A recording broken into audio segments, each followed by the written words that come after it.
Vamos a hablar sobre insuficiencia respiratoria. La insuficiencia respiratoria es una condición clínica bastante importante y frecuente en todos los ámbitos de salud. Hay pacientes que llegan con insuficiencia respiratoria a un establecimiento del primer nivel, segundo nivel, tercer nivel, hasta en institutos especializados. Es decir, es una patología que sí o sí van a poder ver, van a ver durante su vida, tanto de estudiante como de médico, ¿no? Es muy importante valorar la insuficiencia respiratoria, enfocar al paciente con insuficiencia respiratoria. Hablar de insuficiencia respiratoria en este momento, en este ciclo en el que ustedes están, es básicamente enseñarles a enfocar a un paciente con insuficiencia respiratoria. Pero ustedes recuerden que cuando uno habla de insuficiencia respiratoria, ustedes deben de manejar y deben de repasar todo lo que es fisiología respiratoria, fisiopatología respiratoria, cómo es la respiración normal, cómo es el proceso de ventilación, cómo es la mecánica respiratoria, los músculos efectores, mecanismos semia, etcétera, para que ustedes puedan comprender eh, claramente este tema. Doctor, disculpe. La función respiratoria es básica, ¿no? Es el intercambio entre el oxígeno y el CO2. Una falla, cualquier falla, por más mínima que sea durante este proceso, lleva a los pacientes a tener insuficiencia respiratoria y a buscar atención médica. Es muy importante reconocer e identificar tanto la causa, los síntomas y los signos, el diagnóstico rápido, oportuno y el tratamiento adecuado. Las definiciones respecto a insuficiencia respiratoria han ido cambiando durante el tiempo, ¿no?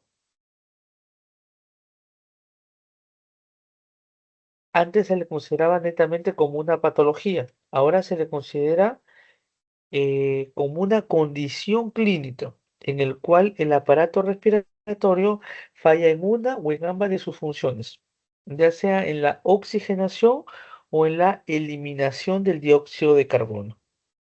Otra definición es la definición conceptual, en la cual tenemos que se considera un fracaso del sistema respiratorio para realizar de forma correcta el intercambio de gases entre el aire que se inspira y la sangre venosa. Este aparato respiratorio comprende no solo los pulmones, sino también otros órganos efectores. Esto es el primer cambio. Antes los conceptos iban direccionados a que hablar de insuficiencia respiratoria es sinónimo de patología respiratoria o pulmonar, pero ustedes se dan cuenta que no.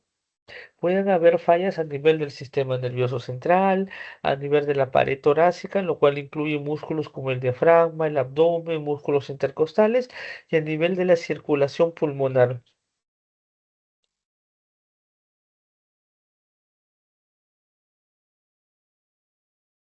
¿Qué quiere decir? Que cualquier falla en todos estos órganos y sistemas puede llevar al paciente a tener insuficiencia respiratoria. Se le considera actualmente como un concepto funcional, más no una enfermedad. Definiciones operacionales. Esto es básico e importante. La saturación normal o el uso del pulso oxímetro o del oxímetro de pulso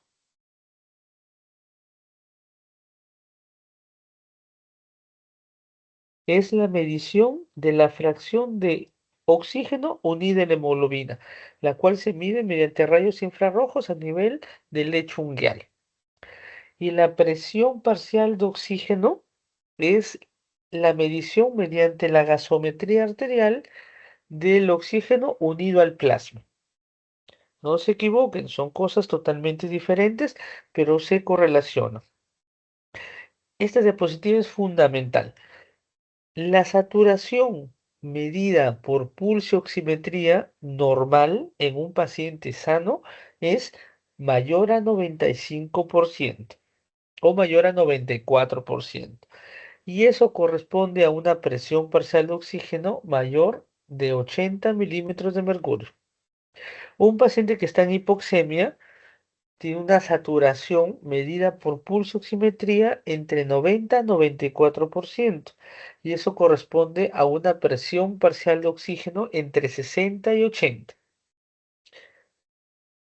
ya que el paciente con insuficiencia respiratoria tiene una saturación medida por pulso oximetría menor de 90%, lo cual corresponde a una presión parcial de oxígeno menos de 60.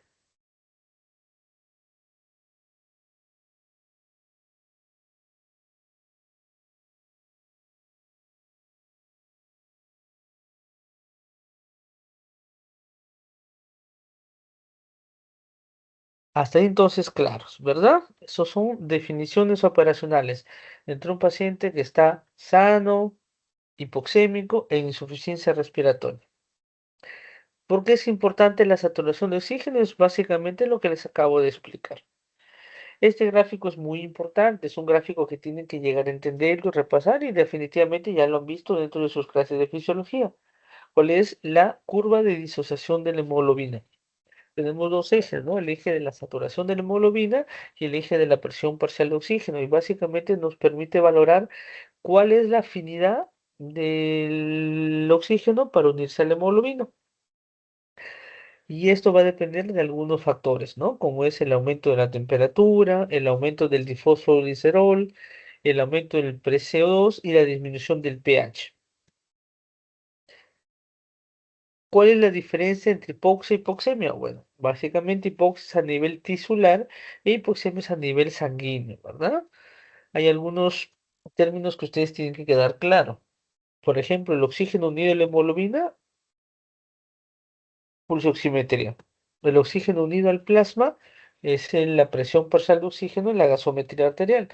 La cantidad de hemoglobina, vamos a hablar de una hipoxia anémica, por eso es muy importante valorar el estado de la hemoglobina en un paciente en el cual se está valorando la función ventilatoria, el gasto cardíaco en hipoxia circulatoria y la capacidad del tejido para extraer el oxígeno en la hipoxia ística.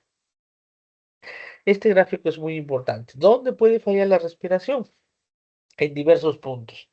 A nivel del centro de la respiración, no sé, por depresión del sistema nervioso, strokes, drogas, etcétera. A nivel de nervios frénicos, por ejemplo, cuando tenemos un tema de una esclerosis lateral amiotrófica, a nivel de la vía aérea, cuando hay obstrucción, constricción, tapones mucosos, etcétera, a nivel de la unión mioneural, miastenia gravis, a nivel muscular, como son las miopatías o las distrofias musculares, y a nivel del parénquima, ¿no? Donde va a haber inflamación, ARS, fibrosis, etcétera. Esto lo vamos a ver más adelante. ¿Cómo se clasifica? Existen tres tipos de clasificación respecto a la insuficiencia respiratoria. La primera es la clasificación clínico-evolutiva.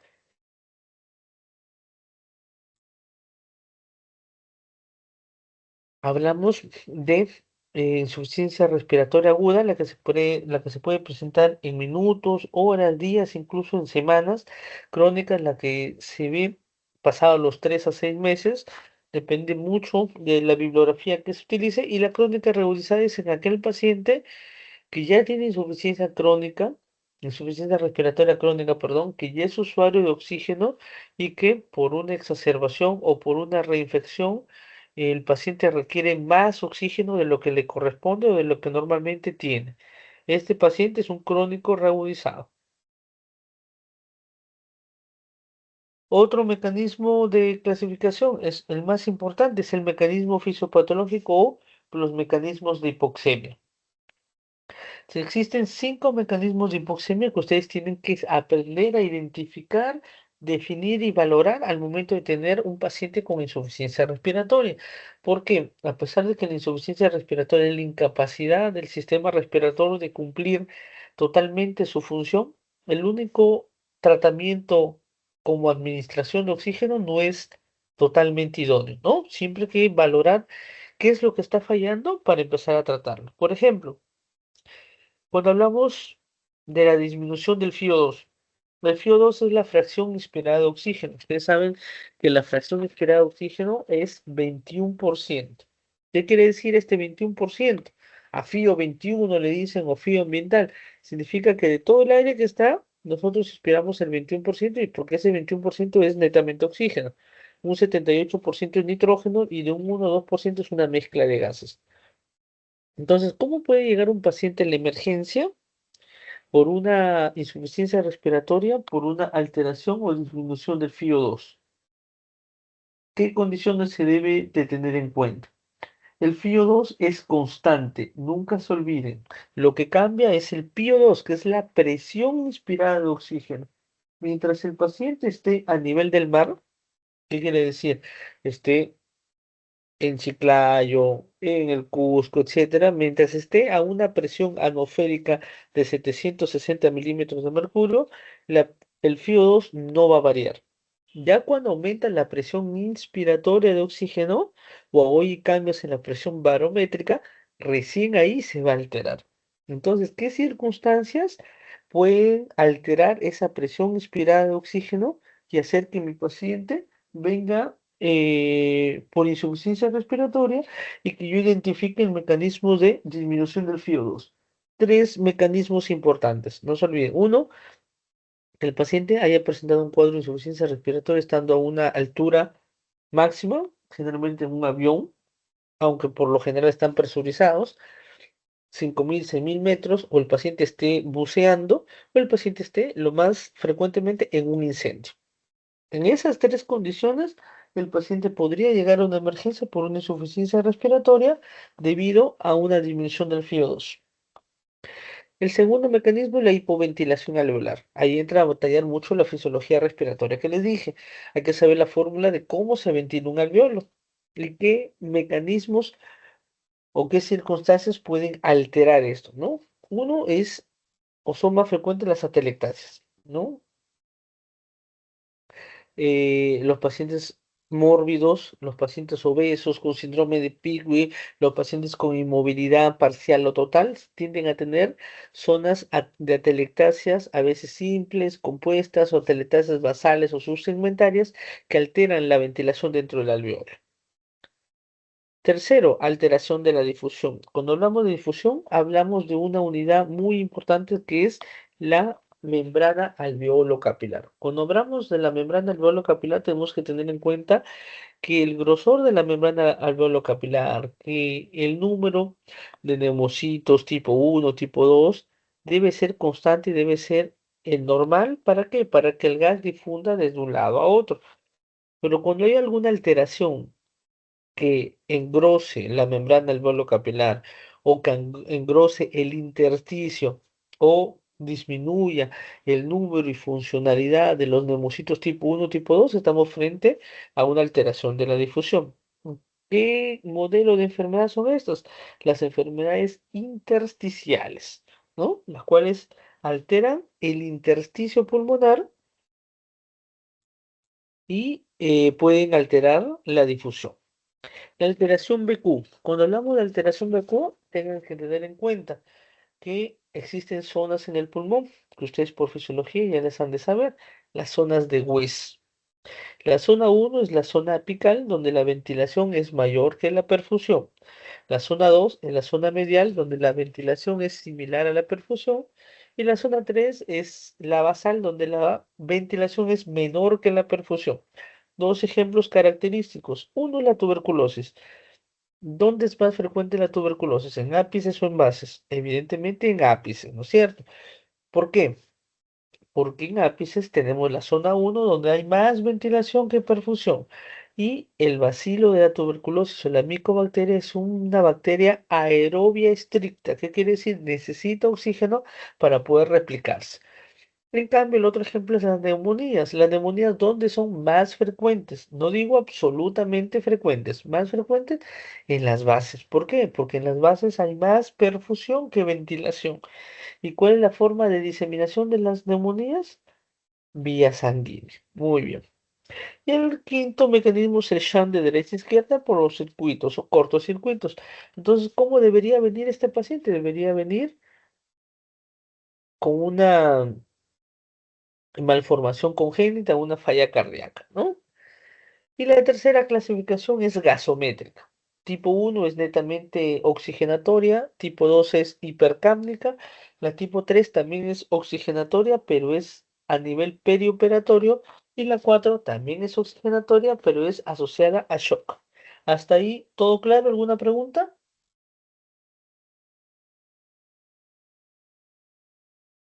Sí, doctor. Doctor, disculpe, ¿podría repetir lo del shunt, por favor? El shunt es el cortocircuito de derecha a izquierda. Ustedes ya han llevado cardiología algunos, otros no. Significa que hay una cardiopatía congénita en los pacientes. Es decir, no hay un pase de sangre adecuado entre las cámaras auriculares y ventriculares. Hay un paso inadecuado de una aurícula de un ventrículo o de un ventrículo a una aurícula y eso hace que un porcentaje mayor de la sangre que pasa al torrente no esté oxigenada. O sea, el enfoque de un paciente que llega a nuestra consulta, a nuestra emergencia por insuficiencia respiratoria y nosotros sospechemos que el mecanismo es por un shunt de derecha a izquierda, obviamente debe ser un paciente cardiópata. O sea, nunca hay que perder el enfoque de eso. Muy bien, esto es básicamente el resumen que les he mencionado. Estos son los ejemplos que les he mencionado con cada uno. Y esta es la parte más importante, ¿no? ¿Cómo deben ustedes de enfocar a un paciente con probable insuficiencia respiratoria? El paso uno, como siempre les voy a decir, no me voy a cansar, la historia clínica. Doctor, pero el paciente viene con insuficiencia respiratoria saturando 70, ¿cómo hacemos historia clínica? Obviamente, primero pones el oxígeno, pero segundo la historia clínica, porque si no haces historia clínica, no vas a saber por qué viene el paciente, no vas a saber el mecanismo de hipoxemia que presenta el paciente, por ende, el paciente se va a morir. No lo vas a tratar, solamente ponerle oxígeno, no. A ver, por ejemplo, si viene una neumonía severa, la neumonía y viene saturando a 70. ¿Acaso las neumonías se tratan con oxígeno? Si viene una crisis asmática, desaturando 80, ¿le ponen oxígeno? ¿Es suficiente? No. Ustedes tienen que saber cuál es el mecanismo de acción o de hipoxemia para tratar ese mecanismo en los pacientes. ¿Qué vamos a buscar? Todo en la historia clínica, desde antecedentes, si hay alergias, nos va a hacer sospechar de una insuficiencia respiratoria aguda, ¿no es cierto? Quizás se puso un medicamento y hizo una reacción alérgica. Historias clínicas pasadas, última comida, a veces un atragantamiento, también es parte de una insuficiencia respiratoria. Eventos que preceden al tratamiento o al evento también es importante. Signos y síntomas.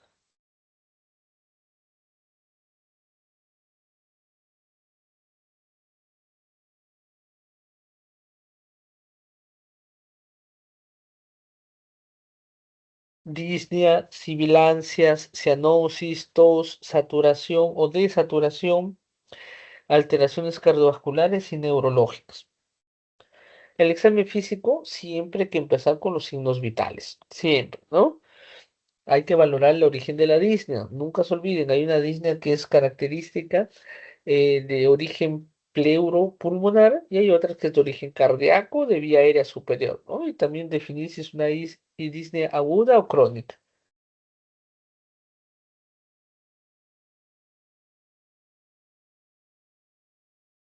Estos son unos ejemplos, por ejemplo, es una respiración de Chainston donde pueden ver que hay alteración en la amplitud de la respiración con ciclos de apnea, ¿no?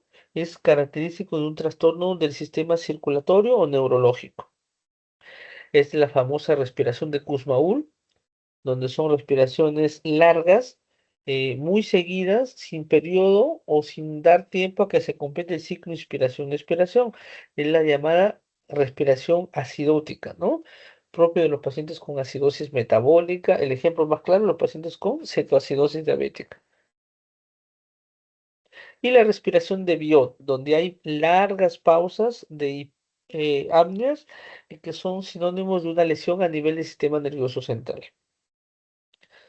No se olviden, el examen físico, aparte de los signos vitales, recuerden el concepto que les he mencionado al inicio. Es un concepto funcional y no solamente hay que buscar patología en el pulmón. Hay que hacer un examen físico detallado, valorar piel. ¿Por qué piel? Puede tener abones, ¿no? Y el paciente puede haberse tomado un medicamento, ponerse una ampolla, haber comido algo y se intoxicó y vino con una insuficiencia respiratoria. El cuello, los pulmones, corazón, absolutamente todo el examen físico. Los exámenes auxiliares van a ir dirigidos a conforme tú vayas valorando tu historia clínica.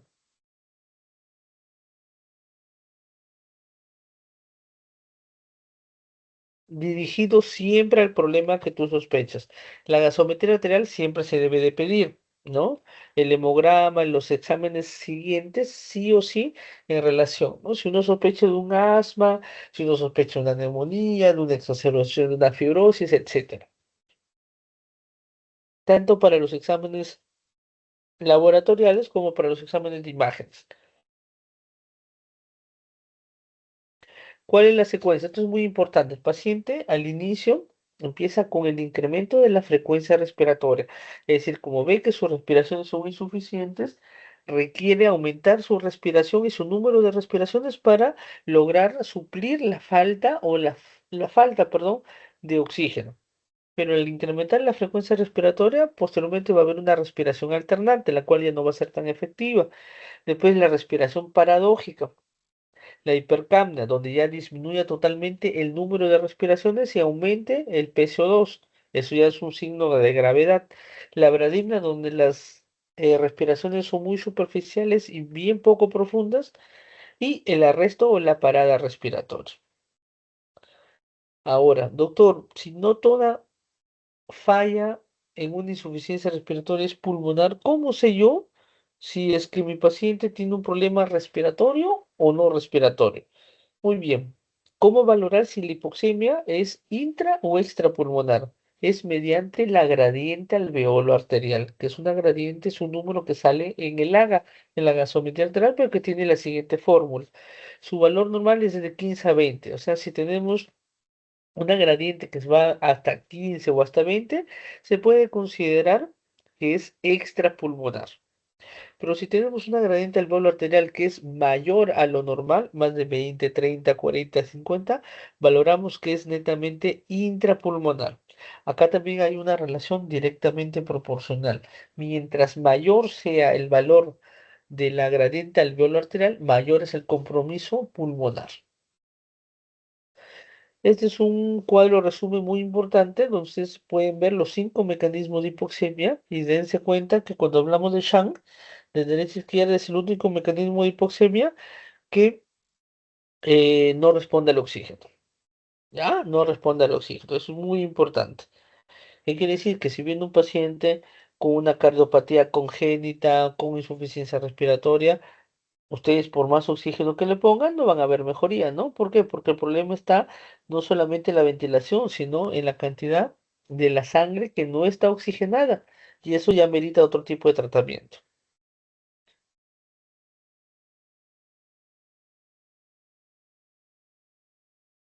Este es un cuadro resumen donde vamos a tener un paciente con problema de insuficiencia respiratoria. ¿Cómo vamos a tener el diagnóstico de insuficiencia respiratoria?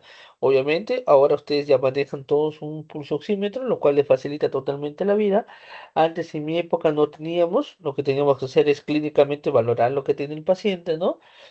Si hay cianosis, si hay frialdad, si hay sibilancia, si hay alteraciones en la mecánica respiratoria, etcétera. Todo eso hay que verlo, ¿no?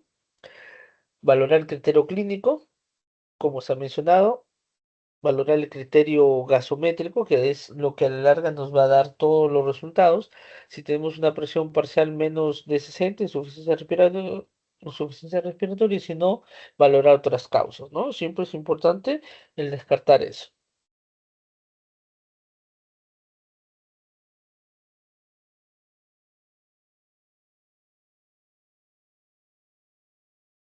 ¿Cómo manejo a mi paciente? 4 pilares fundamentales que ustedes se tienen que llevar clarísimo. Uno, la decisión de dónde va a ser manejado mi paciente. Si lo manejo en mi consultorio, si lo manejo en una sala de hospitalización, si tengo que llamar a cuidados intensivos, si tengo que puedo manejarlo en mi emergencia, dependiendo. Ustedes han visto pacientes con oxígeno que llegan al consultorio. Han visto pacientes con oxígeno que están hospitalizados, pacientes con oxígenos que están en UCI, unidad de cuidados intermedios, pacientes con oxígeno que están en emergencia. Hay que valorar siempre eso, porque si uno no define dónde va a tratar a su paciente, ahí vienen los problemas. Mantener siempre la vía aérea permeable, siempre. corrección de la hipoxemia hipercapnia, la gasometría arterial elevaga no solamente sirve para ver si hay o no insuficiencia respiratoria, también sirve para ver si hay otros trastornos ácido-base o trastornos hidroelectrolíticos que hay que tratar. De nada sirve tratar a un paciente con antibiótico, ponerle el oxígeno si está acidótico, ¿no? O si está alcalótico. Hay que tratar eso. Y manejar la causa. Nunca se olviden, se tiene que manejar la causa, si no el paciente se va a complicar. Pueden haber complicaciones por insuficiencia respiratoria, totalmente, ¿no? Las que son pulmonares, las que son netamente infecciosas, secundarias al procedimiento de la oxigenación, etcétera, ¿no? Múltiples causas propias de la ventilación mecánica, gastrointestinales, infecciosas, renales, múltiples causas puede haber. Recuerden que el paciente no solamente viene porque desatura, viene porque tiene un problema de salud mucho más grande que está llevando a la consecuencia de desaturar. Bueno, ¿hasta ahí alguna pregunta, chicos? ¿Todo claro?